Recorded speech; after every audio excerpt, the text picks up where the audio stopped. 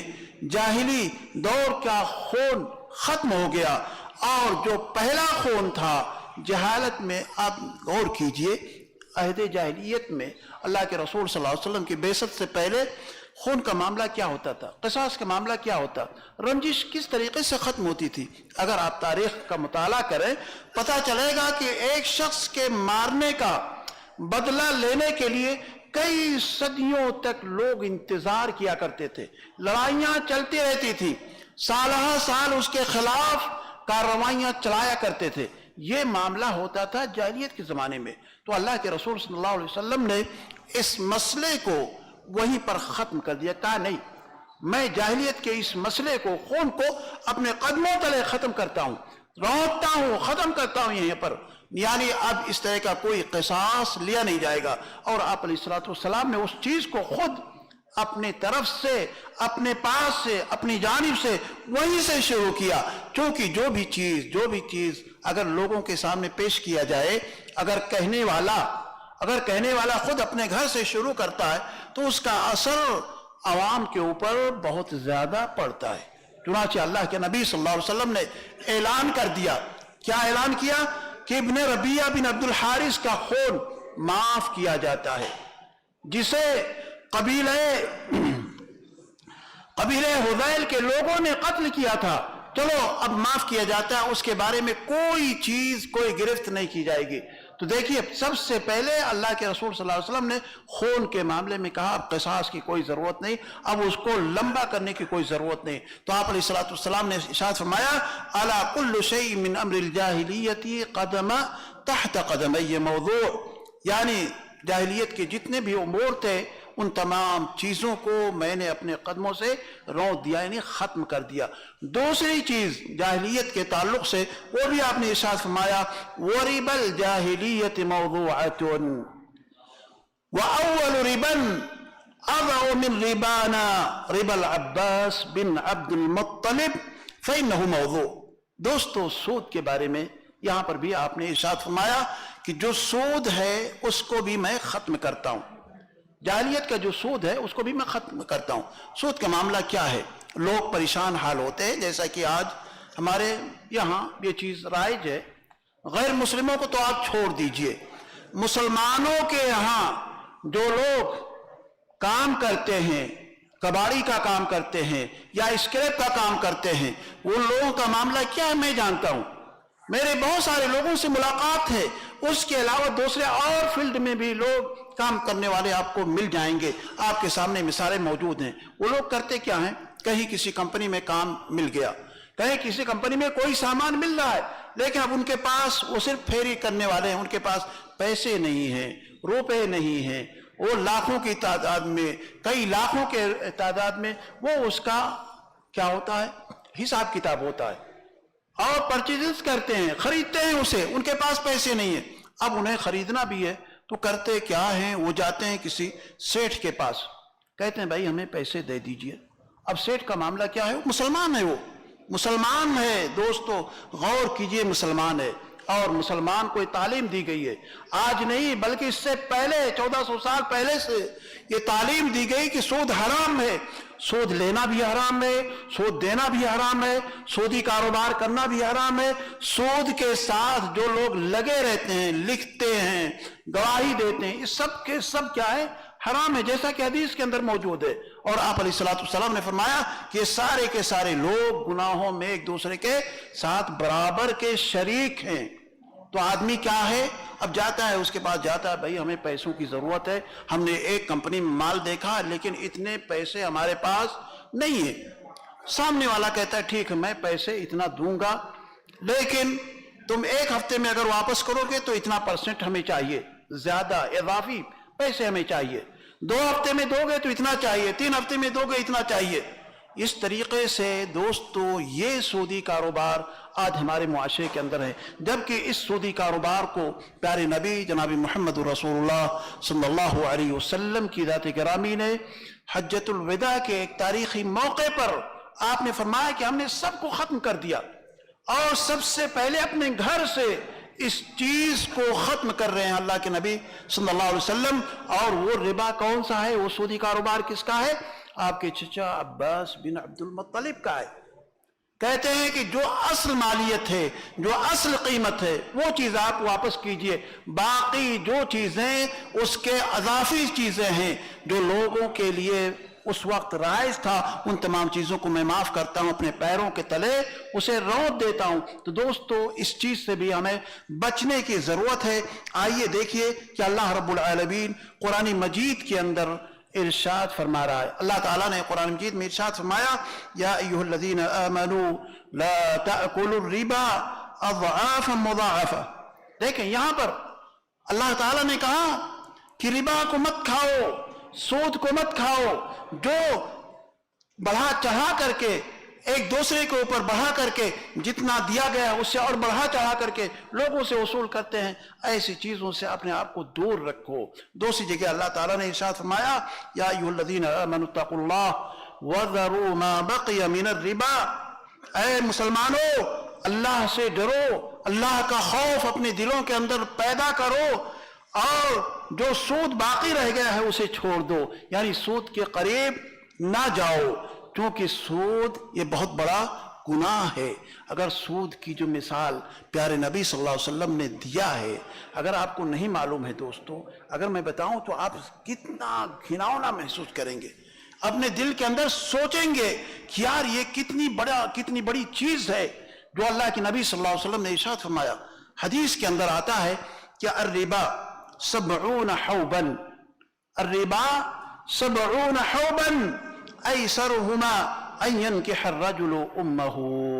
غور کیجئے کیا فرمایا اللہ کے نبی صلی اللہ علیہ وسلم نے کہ ربا یعنی سود کیا ہے، اس کے کتنے حصے ہیں؟ 70 گناہ ہیں۔ سود میں 70 گناہ ہیں۔ کتنے گناہ دوستو؟ 70 گناہ ہیں۔ اور سب سے ہلکا گناہ جو اس 70 گناہ میں ہے وہ یہ ہے جیسے کوئی شخص اپنی ماں سے نکاح کرتا ہے۔ نکاح سے مراد یہاں جماع ہے، ہم بستری ہے۔ غور کیجئے، اپنی ماں سے، کسی اور سے نہیں، اپنی ماں سے۔ دوسری روایت میں بھی اسی طرح کے الفاظ ہیں جس کا مفہوم یہی ہے۔ تو یہ سود کا معاملہ ہے دوستو، جس چیز کو اللہ کے نبی جناب محمد رسول اللہ صلی اللہ علیہ وسلم نے بہت پہلے اس امت کے لیے حرام قرار دیا ہے۔ اور اللہ کے نبی صلی اللہ علیہ وسلم ایک اپنے واقعے کے اندر، اپنے خواب کے اندر ایک چیز کو بیان فرما رہے ہیں کہ میں حضرت جبریل امین کے ساتھ جا رہا ہوں اور دیکھتا ہوں کچھ دور جا کر کے ایک نہر ملتی ہے جس کے اندر سارے نہر کا پانی جو ہوتا ہے بالکل خون جیسا ہوتا ہے، سرخ ہوتا ہے، اور ایک آدمی اس نہر کے اندر رہتا ہے۔ کہاں رہتا ہے؟ نہر کے اندر رہتا ہے۔ وہ کنارے آنا چاہتا ہے، کنارے پر ایک آدمی رہتا ہے، پتھر اٹھا کر کے اس کو مارتا ہے، پھر وہ اندر چلا جاتا ہے۔ اللہ کے نبی صلی اللہ علیہ وسلم سیدنا جبریل سے پوچھتے ہیں یہ کون سا شخص ہے؟ سیدنا جبریل کہتے ہیں آگے بڑھو آگے بڑھو آگے بڑھو۔ آخر میں اس کا جو خلاصہ پیش کیا سیدنا جبریل علیہ السلام نے پیارے حبیب جناب محمد رسول اللہ صلی اللہ علیہ وسلم کو، آپ نے فرمایا کہ یہ وہ آدمی ہے جو دنیا کے اندر سود کھاتا تھا یا سودی کاروبار کرتا تھا۔ غور کیجئے دوستو، سودی کاروبار کرنے والے یا سودی لین دین کرنے والے کا معاملہ یہ ہے۔ تو اس چیز سے ہمیں اور آپ کو بچنے کی ضرورت ہے۔ اگر ہم بچتے ہیں تو یقین جانیے کہ سب سے بڑے ہم کیا ہیں، متقی اور پرہیزگار بن جاتے ہیں۔ اسی طریقے سے آج ایک چیز یہ بھی ہے کہ آپ اگر سودی کاروبار سے یا جاہلیت کے جو دوسرے امور ہیں ان تمام چیزوں سے اپنے آپ کو بچانا چاہتے ہیں تو آپ کے لیے ضروری ہے کہ آپ قرآن اور سنت پر عمل کرنے کی کوشش کیجئے۔ ایک چیز میں بتاؤں آپ کو کہ اگر کوئی چیز ہمارے اور آپ کے بیچ میں ایسی پیش ہو جائے، آ جائے جسے ہم ناپسند کرتے ہیں یا اس کو ہم عمل میں لانا نہیں چاہتے ہیں، تو ایسی صورت میں ہم کیا دیکھتے ہیں کہ ہاں اگر وہ چیز آ گئی ہے تو اس کو ختم کر دینا چاہیے، اس سے اپنے آپ کو الگ کر لینا چاہیے۔ تو یہ چیز نہیں ہونی چاہیے اگر قرآن اور سنت سے ہے۔ اسی طریقے سے عزیز ساتھیوں، اس عظیم اور تاریخی خطبے کے اندر ہمیں اس بات کی طرف رہنمائی کی گئی ہے کہ حسب و نسب میں تفاضل نہیں پایا جاتا ہے۔ کوئی سید ہو، خان ہو یا اس کے علاوہ شیخ ہو، ترک ہو، کوئی بھی شخص ہو، تو اس کو ایک دوسرے کے اوپر کوئی برتری نہیں حاصل ہے۔ اگر کوئی برتری حاصل ہے تو وہ چیز صرف اور صرف تقوی کی بنیاد پر وہ چیز حاصل ہوتی ہے۔ اللہ کے نبی جناب محمد رسول اللہ صلی اللہ علیہ وسلم کی حدیث ہے، آپ علیہ الصلوۃ والسلام نے ارشاد فرمایا، یا ایھا الناس، یا ایھا الناس، الا ان ربکم واحد واباکم واحد، الا لا فضل لعربی على عجمی ولا لعجمی على عربی ولا لأسود على أحمر ولا لأحمر على أسود إلا بالتقوى ألا بلغت قالوا بلغ رسول اللہ صلی اللہ علیہ وسلم۔ غور کیجئے، یہاں پر اللہ کے نبی صلی اللہ علیہ وسلم نے لوگوں کو مخاطب کیا اور فرمایا خبردار ہو جاؤ، تمہارا رب ایک ہے، تمہارا رب ایک ہے، یعنی رب ہونے میں کوئی بہت سارے ارباب نہیں ہے، بہت سارے رب نہیں ہے، بلکہ تمہارا رب ایک ہے اور تمہارا باپ بھی ایک ہے۔ یعنی تم سب کے سب کس کی اولاد ہو؟ ہاں، کس کی اولاد ہو دوستو؟ آدم علیہ الصلوۃ والسلام کی۔ ماشاءاللہ، تم سب کے سب آدم علیہ الصلوۃ والسلام سے ہو۔ تمہارے باپ کون ہے؟ آدم علیہ الصلوۃ والسلام، انہی کی اولاد سے تم سب کے سب ہو۔ اور کسی کو، یعنی اس کے اندر کسی کو، نہ تو کسی عربی کو عجمی کے اوپر کوئی فوقیت ہے، اور نہ ہی عجمی کو عربی کے اوپر، اور نہ ہی کسی کالے کو گورے کے اوپر، کسی گورے کو کالے کے اوپر، کسی کے اوپر کوئی فوقیت نہیں۔ اگر کوئی فوقیت ہے، برتری ہے اور تفاضل ہے تو صرف وہ تقوی کی بنیاد پر ہے۔ آپ نے ارشاد فرمایا، کیا میں نے اس پیغام کو پہنچا دیا؟ لوگوں نے کہا کہ ہاں، آپ نے پورا پیغام پہنچا دیا دوستو۔ تو یہاں پر دیکھیے، اگر برتری، فوقیت اور کوئی چیز بتائی گئی ہے تو صرف اور صرف یہ تقوی کی بنیاد پر کی گئی ہے۔ لیکن اللہ کے نبی جناب محمد رسول اللہ صلی اللہ علیہ وسلم نے ایک حدیث کے اندر جہاں پر ارشاد فرمایا، اس حدیث کے اندر یہ ہے کہ اللہ کے رسول صلی اللہ علیہ وسلم نے مکے کے اندر خطبہ دیا، مکے میں خطبہ دیا۔ آپ نے ارشاد فرمایا، ایھا الناس ان اللہ قد اذهب عنکم عبیۃ الجاہلیہ۔ کیا فرمایا؟ اذهب عنکم عبیۃ الجاہلیۃ وتعاظمها بآبائها، یعنی جو بھی جاہلیت کی چیزیں تھیں تمام چیزوں کو اللہ تعالیٰ نے ختم کر دیا۔ جو بھی عظمتیں یا تفاضل، جو ساری چیزیں تھیں جاہلیت میں پائی جاتی تھی، وہ اب اس کا کوئی چیز ہے ہی نہیں۔ اب انسان کی دو صورتیں ہیں، ایک نیک لوگ، اچھے لوگ، اور دوسرے جو ہیں فاجر اور فاسق لوگ، دو طرح کے لوگ ہیں۔ پھر آپ نے ارشاد فرمایا، وَخَلَقَ اللَّهُ آدم، اللہ تعالیٰ نے آدم کو پیدا کیا، من تراب، کس سے؟ مٹی سے۔ اس کے بعد پڑھا یا ایھا الناس، کیا ارشاد فرمایا؟ کیا کون سی آیت پڑھی؟ یا ایھا الناس انا خلقناکم من ذکر وانثی وجعلناکم شعوبا وقبائل لتعارفوا ان اکرمکم عند اللہ اتقاکم۔ کیا لوگوں، ہم نے تمہیں ایک نر اور ایک مادہ سے پیدا کیا، ایک مرد ایک عورت سے پیدا کیا، اور ہم نے تمہیں قبائل کے اندر تقسیم کر دیا، قبائل کے اندر تقسیم کر دیا. اور یہ تقسیم کرنا کس کے لیے؟ کسی مرتبے کے لیے نہیں کہ تم شیخ ہو تمہارا مقام سب سے اونچا ہے، تم خاندان ہو تمہارا مقام اور اونچا ہے، یا تم اور کوئی ہو تمہارا مقام اور اونچا ہے یا نیچا ہے، ایسا نہیں. بلکہ قبائل میں تقسیم کرنے کا مقصد صرف آپسی تعارف ہے، لتعارف، بس اس کے علاوہ اور کوئی دوسری چیز نہیں. انٹروڈکشن ہے بس کہ آپ اپنا ایک تعارف کرا سکتے ہو کہ ہمارا یہ چیز ہے. لیکن دوستو آپ یہیں پر غور کیجئے کہ آج ہم اور آپ مسلمان ہیں، کلمہ پڑھنے والے، کلمہ لا الہ الا اللہ محمد رسول اللہ پڑھنے والے، کلمہ گو ہے. کلمہ کے ساتھ ساتھ ہمارا معاملہ کیا ہے؟ ہم اللہ کو مانتے ہیں، اللہ کی پوجا کرتے ہیں، اللہ کی عبادت کرتے ہیں. ہمارا معاملہ یہ ہونا چاہیے کہ بغیر کسی فکر اور سوچ کے ہم تمام لوگوں کو یہ قبائلی جو چیزیں ہیں، یہ خاندانی اور یہ حسب و نسب کا جو معاملہ ہے، اس کو چھوڑ کر کے ہم اگر اپنے رشتے کو، اپنے بچیوں کے رشتے کو بہتری سمجھ کر کے، جس کے اخلاق سے اور جس کے اطوار سے، جس کی سیرت سے ہم متفق ہوں، بہتر سمجھتے ہیں، اسے ہمیں اپنا رشتہ دینا چاہیے. آج ارتداد کی جو صورت ہماری بیٹیوں کے اندر، ہماری بہنوں کے اندر آ گئی ہے، جو ہماری بیٹیاں دوسروں کے ساتھ بھاگتی ہوئی جا رہی ہیں، اس کا ایک سبب یہ بھی ہے ہم اپنی بیٹیوں کو بیٹھائے رہتے ہیں. ارے بھائی خاندان، ہمارے خاندان کی نہیں مل پا رہا کوئی لڑکا، نہیں ہمارے موافق نہیں کوئی مل پا رہا ہے، ہمارے خاندان سے الگ ہے، دوسری جگہ ہے، تعلیم یافتہ نہیں ہے، یا تعلیم یافتہ ہے تو ہم سے اس کا میل جول نہیں کھاتا ہے.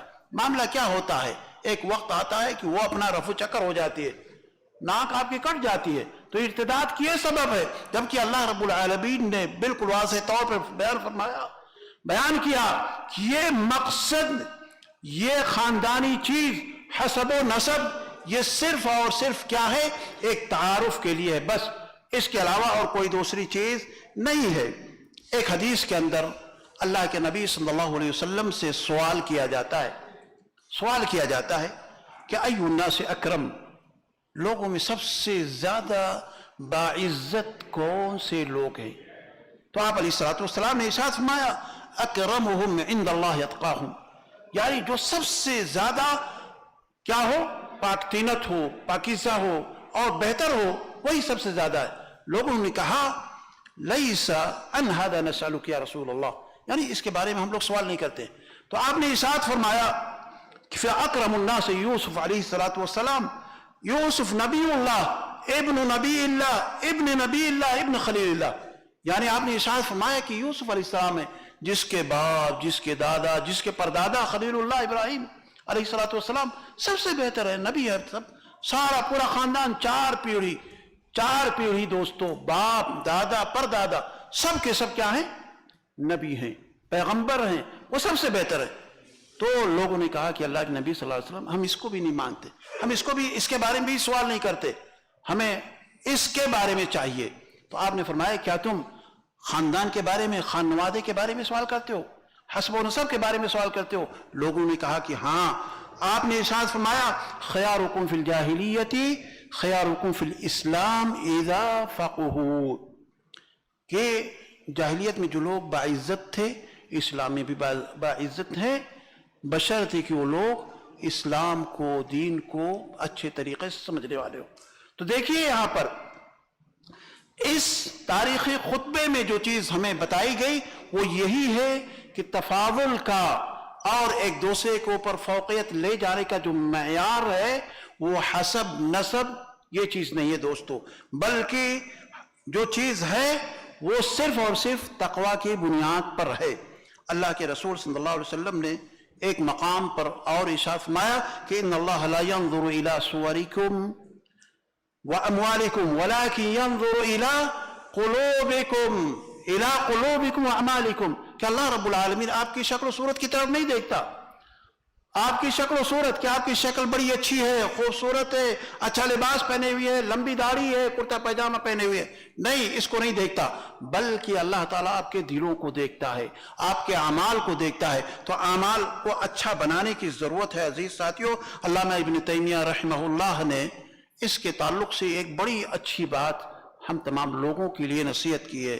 وہ کیا ہے کہ جو لوگ نسب یا بلد یعنی شہر یا جنس یا مذہب یا طریقہ مسلمانوں کو اسلام اور قرآن سے دور کر دے، یعنی یہ چیزیں چاہے نسب ہو، جنس ہو، مذہب ہو یا اور کوئی چیز ہو، اگر مسلمانوں کو اسلام اور قرآن سے دور کر دے وہ جاہلی نسبت ہے. تو یہ ساری چیز کیا ہے؟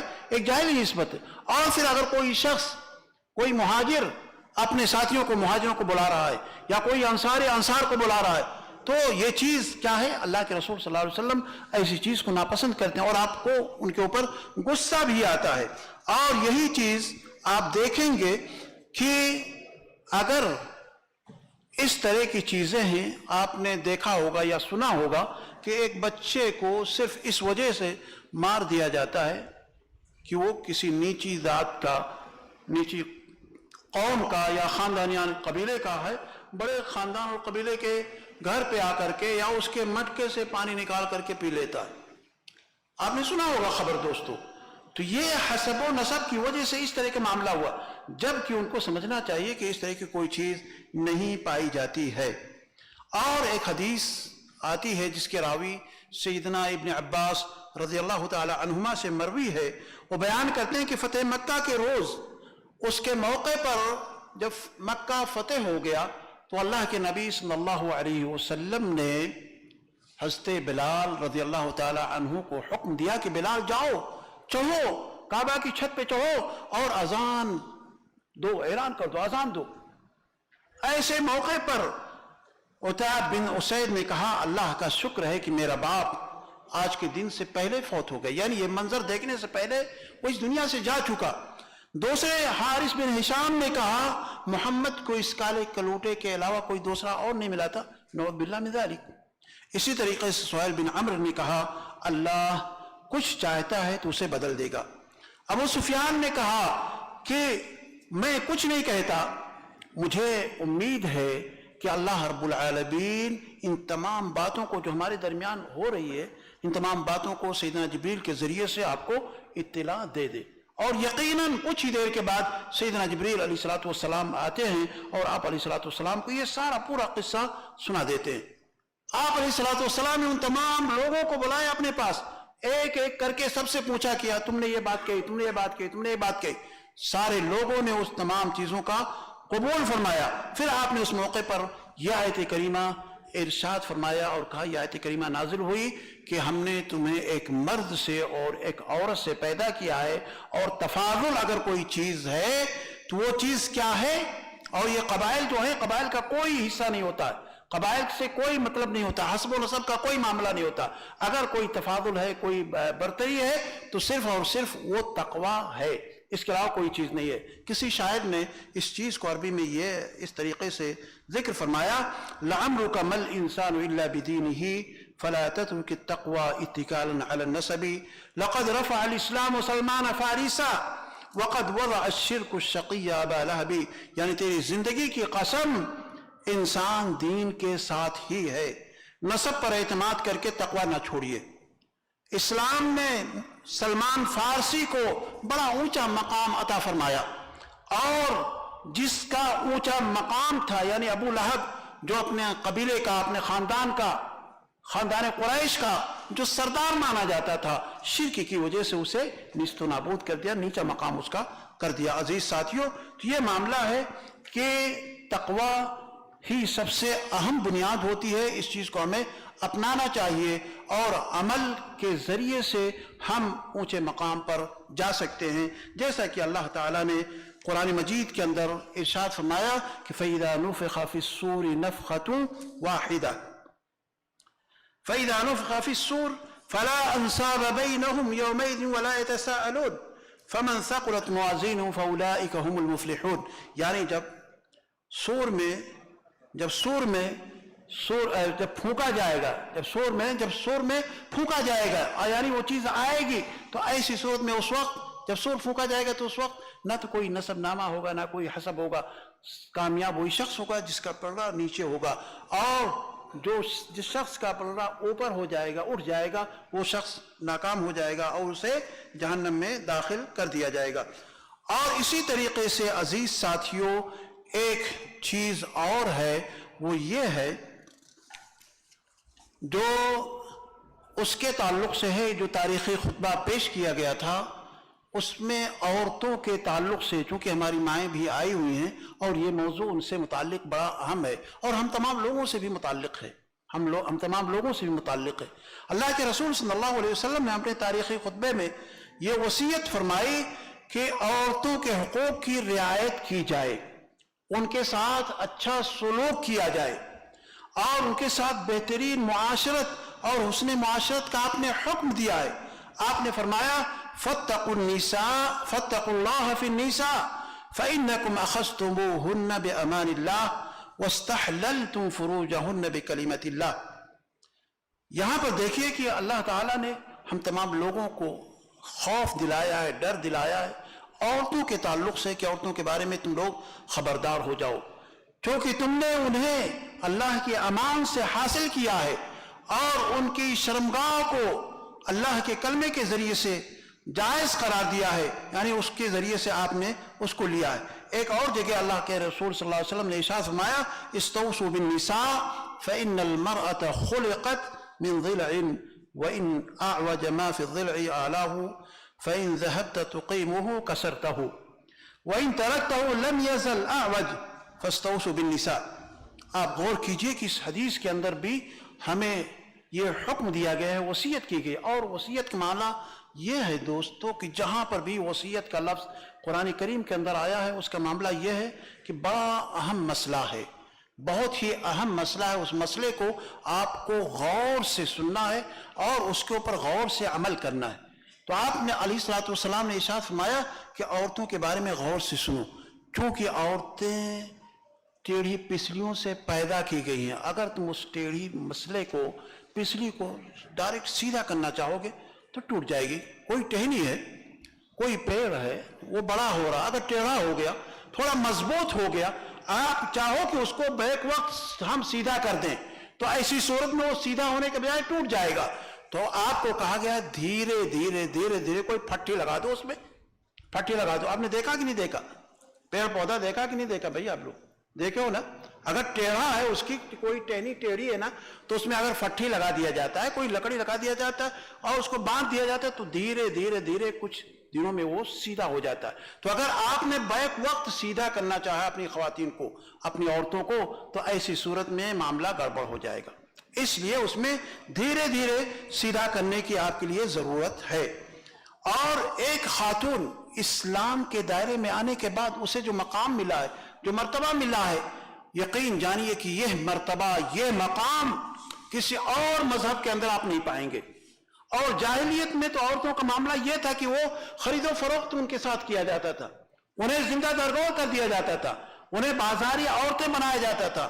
اور بازاری عورتیں یعنی جس طریقے سے طوائفہ ہوتی ہیں، ان کے پاس ہر طرح کے لوگ آتے جاتے ہیں، اپنی ضرورتیں پوری کرتے ہیں، یہ ساری کی ساری چیزیں ایک خاتون کے اندر جاہلیت میں پایا جاتا تھا۔ جیسا کہ ایک حدیث کے اندر مائی عائشہ رضی اللہ تعالیٰ عنہ بیان کرتی ہیں کہ نکاح کے 4 طریقے ہوا کرتے تھے۔ ایک طریقہ تو وہ ہے نکاح کا جو آج ہمارے اور آپ کے درمیان رائج ہے اور جس پر ہمارا اور آپ کا عمل ہے، کہ ہم لوگ ایک طریقے سے جاتے ہیں اور جا کر کے اپنا نکاح کرتے ہیں، نکاح کر کے لے کر کے آ جاتے ہیں۔ لیکن دوسرا طریقہ یہ ہے کہ شوہر خود حیض سے پاک ہونے کے بعد اپنی بیوی کو کسی غیر مرد کے پاس بھیج دیتا اور اسے بھیج کر کے جا کر کے کہتے کہ بھائی جب تک کہ تمہارا حمل اس کے پاس سے واضح نہ ہو جائے تو ایسی صورت میں تم ہمارے پاس نہیں آنا۔